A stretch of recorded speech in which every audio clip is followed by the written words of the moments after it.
How to get Stream Key on Instagram. In this video, I will guide you step by step on how you can get Stream Key on Instagram.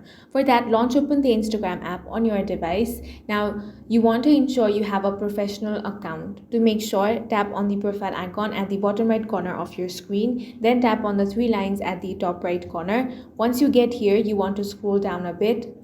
Now here, head over to Tools and Controls.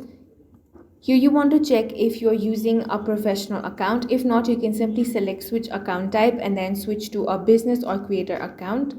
Once you have switched to a professional account, you want to select the create option.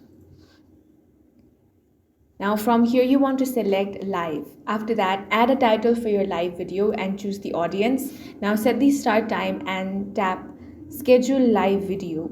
Here you want to select share option. Once you select share, you will get the live video link, which is your stream key. Now you can simply open Google Chrome and paste the link to access the stream key.